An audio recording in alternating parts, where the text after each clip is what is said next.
Eder. Mech. Pallister. Pensare che un killer agisca nel proprio palazzo è una follia, ma tutto sommato oggi generalmente un killer viene incastrato dal cellulare, quindi dagli spostamenti e dalle telecamere. Effettivamente se uno agisce nel proprio palazzo ha un vantaggio.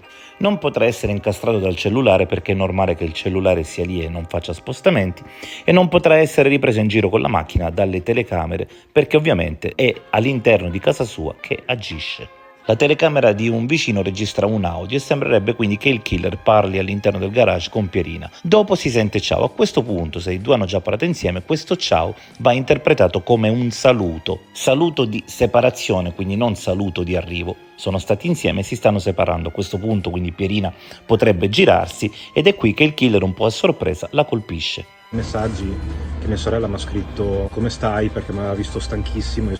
Dopo l'evento religioso seguito su Zoom, Loris racconta che inizia a giocare disperatamente col cane, tanto da buttarsi a terra. Allora sembra strano che la sorella possa cogliere stanchezza in questo tipo di comportamento. So che sono stato chiamato intorno alle 10:30, 11 e c'erano lì altra gente, mia sorella non riusciva a parlare perché ho provato a chiamarla, dopo è riuscita a parlarmi, a venire il telefono e mi ha detto, ovviamente piangendo, ho capito 2 o 3 cose. Ma ieri avevi detto che era stato Luis a chiamarti quella mattina e a informarti di quanto era accaduto, non tua sorella? Io credo che la procura stia facendo un buon lavoro, forse non sono molto d'accordo sulla dinamica, per il semplice motivo che ricordiamo che è stata staccata la corrente all'ascensore, quindi se la vittima fosse stata attinta mentre chiudeva la Claire oppure mentre stava entrando, utilizzando la porta antipanico, non vedo il motivo per cui la luce dovrebbe essere stata staccata e anche l'ascensore, prova che ho fatto anch'io perché c'era un elettromagnete all'interno. O questo è il significato che è il lavoro di 2 persone, quindi qualcuno che ha voluto staccare l'ascensore per evitare che scendesse qualcuno o altro, oppure se fosse la mano di una singola persona, e ritengo che sia una mano maschile perché 17 coltellate sono veramente tante per poter essere inflitte da una donna, vuol dire che ha fatto tutto da solo e è risalito lungo quella scalinata. È un dato certo che comunque l'assassino appartiene in quella palazzina, non possiamo sbagliare perché in quel corridoio ci sono 8 garage. Al momento l'attenzione degli inquirenti è ancora focalizzata sulla famiglia, quindi facciamo delle ipotesi. Se avessero agito Loris o Manuela essendo stati tutta la sera insieme, si tratterebbe certamente di un'azione corale. Manuela quindi bloccherebbe l'ascensore e Loris agirebbe. Nel caso invece fosse Luis l'autore, potrebbe anche aver agito da solo. Lui avrebbe il vantaggio di conoscere bene come si stacca la luce, visto che ha fatto spesso lavori di manutenzione. Nel caso di azione del consuocero che abita nel palazzo di fronte ma era in affitto da Pierina, penserei che ha agito da solo, ma che Manuela sa quello che è successo. La signora sarebbe scesa con la macchina, avrebbe prima aperto il cancello con le chiavi, quindi i tempi di reazione che ora noi stiamo studiando.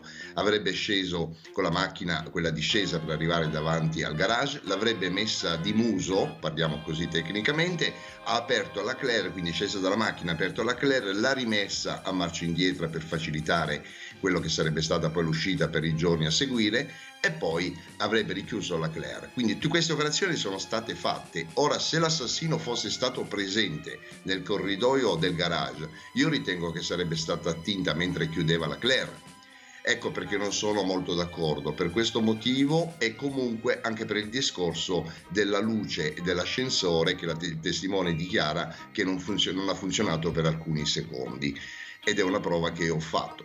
Ecco perché dobbiamo concentrarci nei tempi. Qui è molto importante, ora sono i tempi, ovvero anche i secondi sono importanti per capire quello che è accaduto. Ci sono delle stranezze anche riguardo l'incidente di Luis. L'incidente c'è stato, abbiamo avuto la possibilità anche di visionare la moto che comunque è stato oggetto di incidente, quindi nulla a che fare, questo tipo di ferite che riporta Luis con quello che potrebbe far presagire un suo intervento omicidiario. Però è importante, secondo me, collegare, questo io l'avevo detto dal primo giorno, collegare l'incidente che ha avuto Giuliano Saponi nel maggio del 2023 con quello che è accaduto oggi alla povera Pierina Paganelli.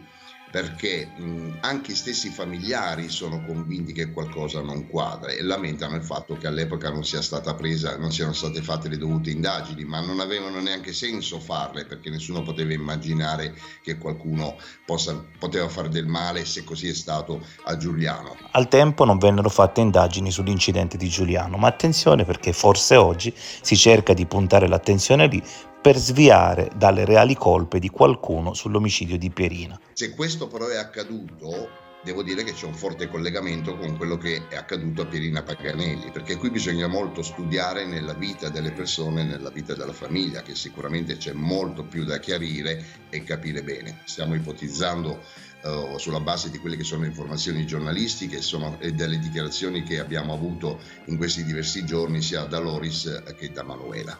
Fanno ancora discutere i post Facebook rimossi da Manuela. Nell'aver letto questi post io ritengo che probabilmente sia stato post scritti proprio perché c'è un rapporto amoroso che si sta sciogliendo, questa è l'impressione che ho, ma che poco ha a vedere con quello che è accaduto con l'omicidio. Bisogna anche stare attenti che questo non abbia alimentato dei rancori nei confronti di qualcuno, e questo non lo sappiamo, quindi voglio solo ricordare che aver preso non la difesa perché non sono indagati, ma iniziare a svolgere delle attività di accertamento anche su quelli che sono i miei attuali clienti non mi dispensa da non fare attività anche nei loro confronti, quindi non sto facendo un'attività difensiva, sono noto per questo. Io solitamente attacco sempre prima i miei clienti e poi vediamo cosa c'è che non va e quello che si può escludere. Però questi post secondo me sono poco significativi, non sono oggetto di interesse, così come non è oggetto di interesse il fatto che Luis non rilascia interviste. Vi voglio far presente che Luis è un ragazzo molto molto intelligente rispetto a quello che può sembrare o che qualcuno ha già criticato come un soggetto che la sa lunga.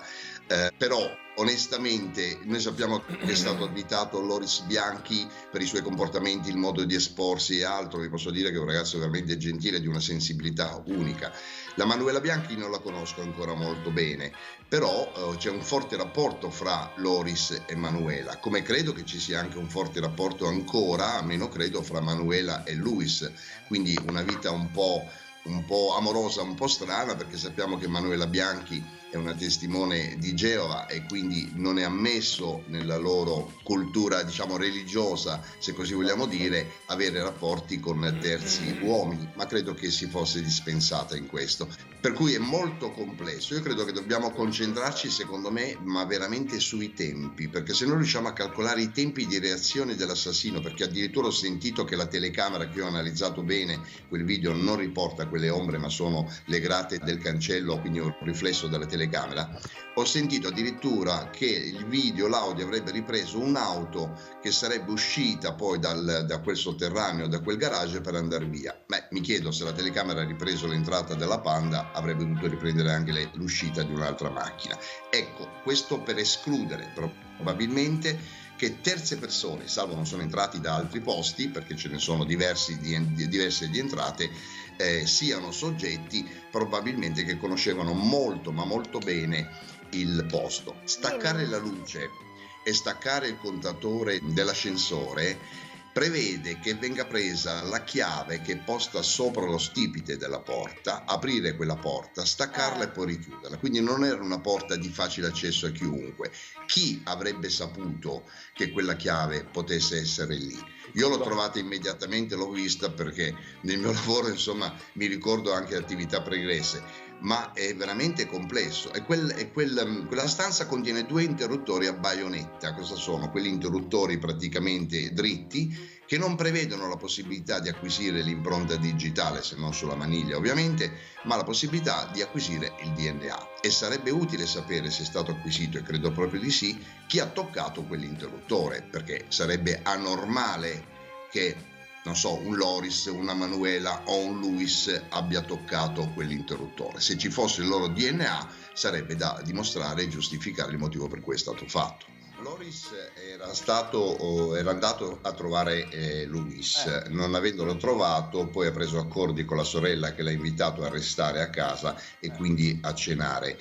E sono d'accordo con lei sul fatto che Loris si esterna in modo particolare in televisione o meno. In questo è stato già richiamato da me, ma non perché lo fa con cattiveria, lo fa veramente con la massima lealtà. Lui è fatto così. In che condizioni era la moto di Luis?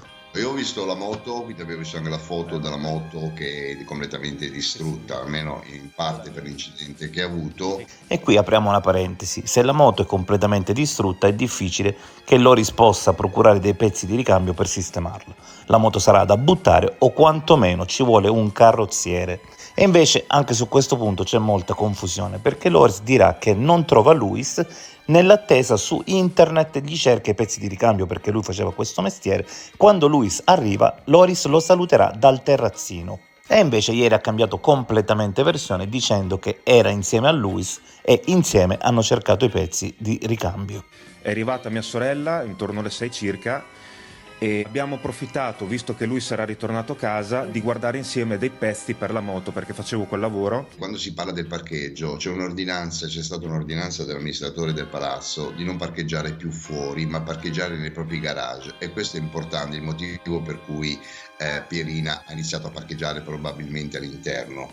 E anche quelle vie di fuga io non le prenderei più in considerazione, perché altrimenti verrebbe meno il distacco dell'ascensore e della luce. E fuori strada qui Ezio Denti si stacca la luce e si stacca l'ascensore, un po' per ridondanza, per essere sicuri che nessuno possa giungere sul luogo, e seppure giungesse con la luce staccata non vedrebbe nulla. Onestamente non so Luis dov'era, glielo chiederò. Gentili ascoltatori, buona giornata a voi tutti da Sensio Locchi.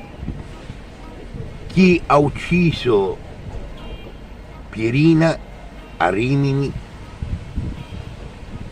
la conosceva, solo che Pierina non conosceva il suo assassino.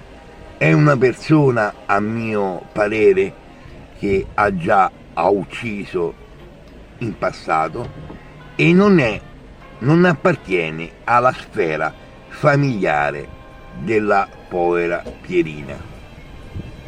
Dunque si è perso del tempo prezioso nelle primissime indagini, poiché sono stato sequestrato il garage dei parenti di Pierina, è stata addirittura sequestrata una casa, ma il ciao che questo assassino ha detto a Pierina non significa che i due si conoscevano, perché io tante volte ho detto ciao a delle persone che non conosco, e nel video si sente appunto la persona che dice ciao, ma non si sente Pierina che risponde al saluto. Questo, a mio parere, è un caso che ci vorrà del tempo, se mai si risolverà, poiché l'omicidio di Pierina è un omicidio senza un movente. Vi ripeto, chi ha ucciso la poveretta ha già ucciso in passato, non è una persona di famiglia, anche perché, diciamocelo a chiare note, i testimoni di Geova, io ho 52 anni, non ho mai sentito che dei testimoni di Geova hanno commesso dei fatti così gravi. Forse in ambito clericale, come nel caso di Lisa Claps, ma non nei testimoni di Geova. Io sono un cattolico, mi sono battezzato, ho fatto la mia comunione, la mia cresima, però io credo che la pista familiare è l'unica pista che non doveva essere considerata sin dall'inizio, perché questa considerazione che è stata tenuta nei confronti della famiglia ha fatto sì che l'indagine venisse rallentata e di molto, e questi, signore, purtroppo sono i risultati, che non si sa purtroppo chi ha ucciso la signora Pierina. Comunque vi ripeto, chi ha ucciso Pierina conosceva, sapeva dove abitava, la stava aspettando, l'ha seguita, sapeva tutto di lei. Però vi ripeto, Pierina non conosceva il suo assassino e non è un delitto maturato in ambito familiare. Di nuovo amici, buon proseguimento di giornata a voi tutti dal Sensitiva Locchi di Civitavecchia. Ehi, non dimenticare di iscriverti a questo canale.